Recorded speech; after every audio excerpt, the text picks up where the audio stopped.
Hello guys, magandang araw sa inyo. Welcome back to my channel. Sa video ito, mag-ayos tayo ng aircon.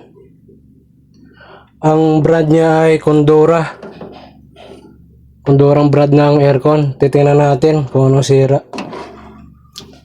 Ngayon, isaksak natin guys.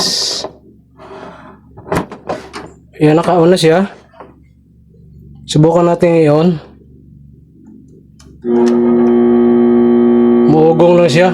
Ayan, naghahaming. Maganyan lang siya. Ibalik natin. Muugong lang siya pag sinaksak yung motor niya or compressor man niya. Ang gagawin natin, pabuksan natin ito. Pag mga ganyang bagay, mag-focus tayo sa kapasitor. Kapasitor yung unahin natin guys. Pag mga ganyang bagay, pagsaksak na natin, at saka pag on natin ng ganito, ayan, ang maririnig natin, umugong sa tataas ang amperahe niyan. Kaya ibalik natin, papatayin natin. Ngayon, babuksan natin to guys. Ito ay Condora ang brand niya.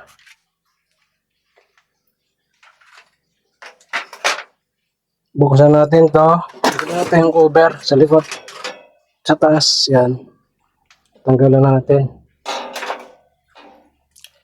Dito natin yung makikita ang kapasitor. Tanggalan natin muna sa saksakan. Ito yung kapasitor niya. Dito nakalagay. Ngayon, babuksan natin to yung ano niya. Pinaka-screw ng kapasitor niya. Dito nakalagay yan guys.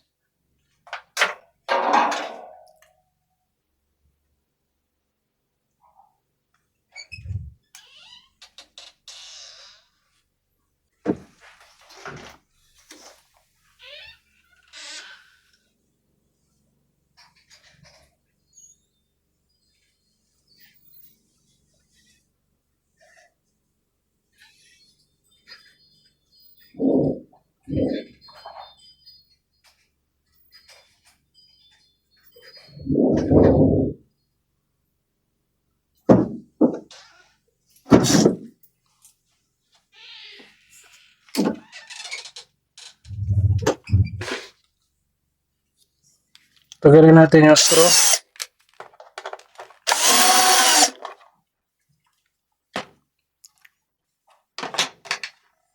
Dito natin nakikita ang kapasitor dito. Ayan.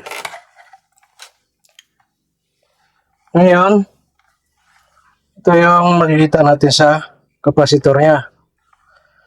Ito, nakasulat dito, fan, at saka herm, at saka C. Ibig sabihin itong C dito ay common. Makikita yan dito guys.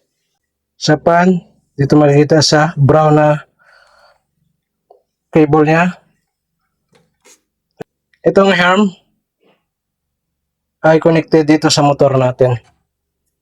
Tapos ito yung apat na wire ay mga common yan dito. Na pumunta sa ano natin. Sa saksakan dito. Sa motor. Ngayon, tatanggalin natin to. Ang pagtanggal natin to guys, markahan natin. Kailangan huwag tayo maligaw dito sa fan at saka herm. Baka may lagay nyo sa common. Tsaka kung saan nyo masasaksak. Ang gagawin natin, lalagyan natin ito ng tip, yung apat na to. Bago tanggalin ito. Ngayon guys, yung apat na ito, yan yung wire na to. Sa terminal na to, lalagyan natin ng tape, yung yellow at sa tatlong itim. Yan. Lalagyan natin ng tape.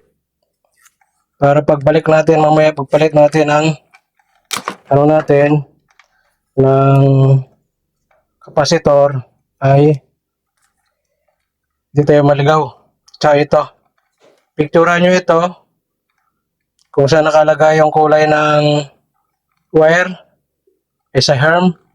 Ito, ang brown ay nasa fan. Hindi ko na ano to kasi kabisado na natin to. Nasa herm. Ang blue, ang brown naman ay nakalagay sa fan. Tanggalin natin to. Yan. Tapos ito, tanggalin din natin to. Yung brown. Ito, tanggalin na natin to lahat. Yung apat na wire na nakakonect sa common ng kapasitor natin.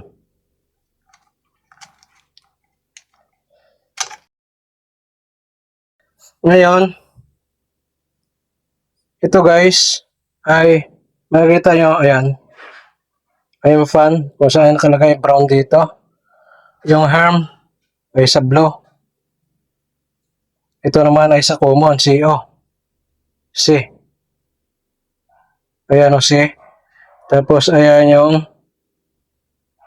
herm. Ayan yung fan. Yung nakalagay dito kanina na brown na kulay. Ngayon, i-check natin ito. Ito yung capacitor na to. I-check natin.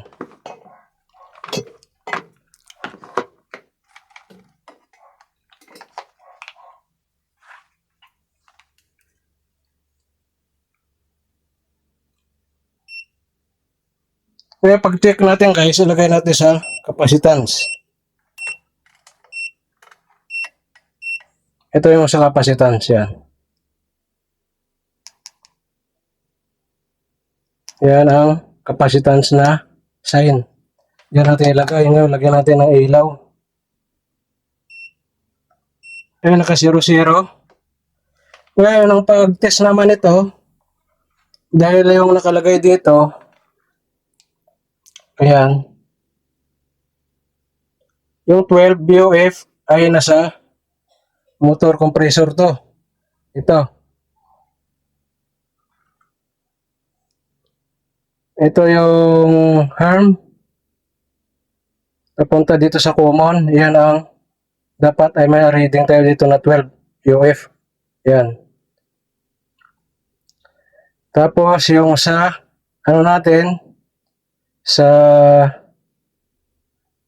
pan dapat may ma-reading tayo dito na 1.5 UF dito. Common to fan 1.5 dapat ma-reading natin UF. Herm tapos sa common dapat ay 12 UF ang ma-reading ng tester natin. Ngayon testing tayo guys. I-test natin yung herm at saka common dapat makuha tayo na 12 UF pag tinis natin. Ayan, 48 NF.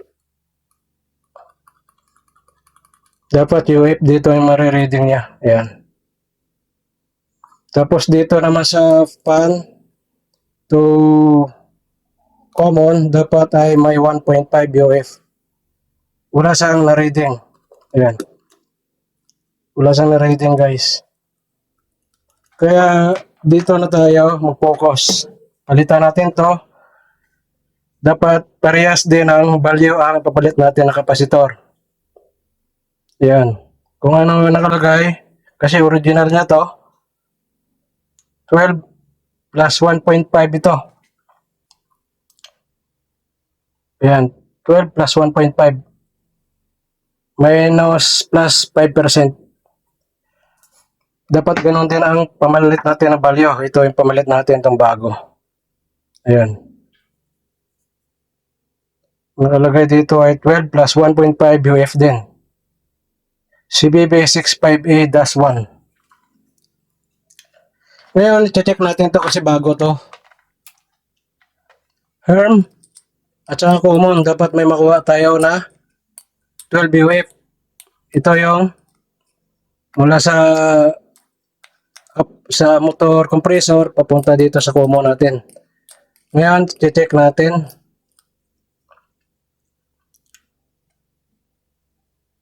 Ayan, 12.22. May reading sa. Ulit. Ayan, 12.22 UF. Dapat naka-UF yung send dito sa tester natin.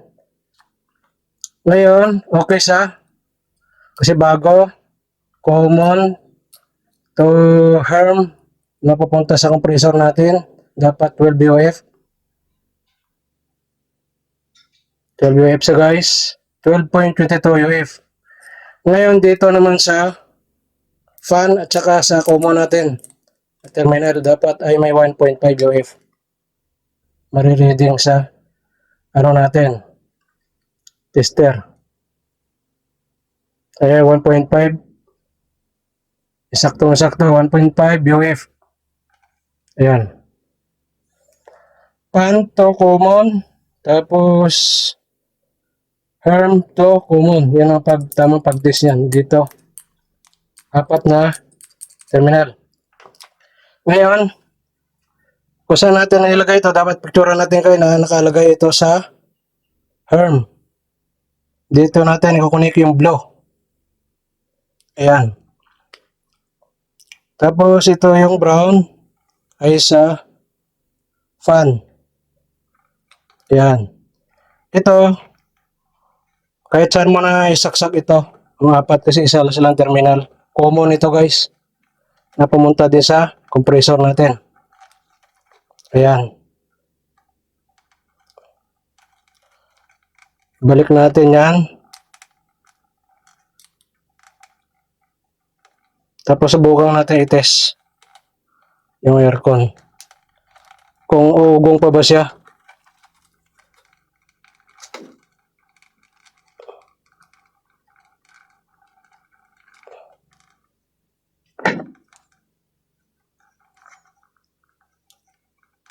Kung matigas, gamitan nyo ng ano guys, long nose.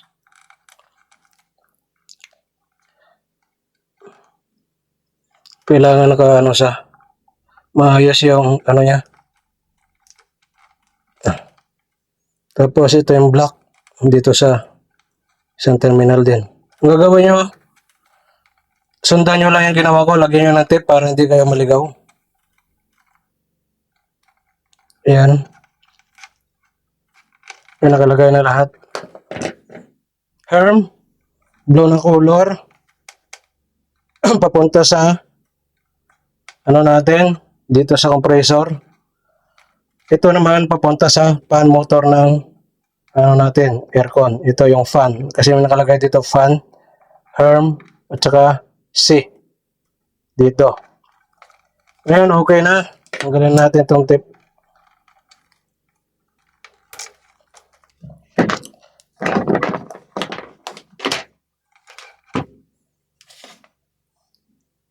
Ngayon, subukan na natin itong pandarin yung aircon guys.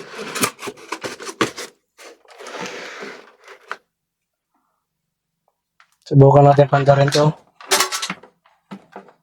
Dito lang yung ano. Kahit naka ano lang yan dyan. Lagay lang muna. Ngayon, isaksak natin. Naka-off siya, naka-off. Saksak natin yung i-plug in natin. Ngayon, start natin. I-on natin guys. Yan, gumana na.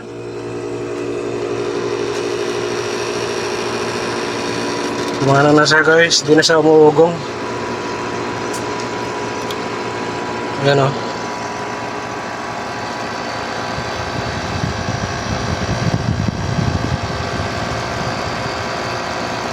Gumana na siya.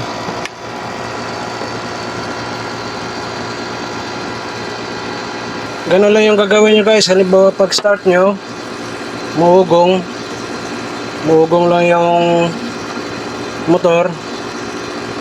Doon na kayo mag-focus sa kapasitor muna. Dito. Kaya malamig na siya. Nagka-klase pa na aircon. Okay na siya guys. Yun lang ang gagawin nyo. Patayin natin. Pag mga umuugong. Pag umuugong, hindi siya nagtutuloy, naghahaming, i-check nyo na kagad yung kapasitor. Yun lang yung mga dahilan na hindi siya gumagana, hindi siya nag-continue under niya, hindi siya magtuloy-tuloy. Kung saan lang siya umuugong, parang sa electric pan yung motor na umuugong. Sige guys, salamat sa panonood. Sana may natutunan kayo sa video ito kung paano gagawin kung sira na ang kapasitor ng aircon natin. Ingat kayo lagi kung saan kayo naroroon. Hanggang sa muli. Paalam. And I got your little boo telling me she love me. I got this one, that one. Damn, it's gonna be a long night.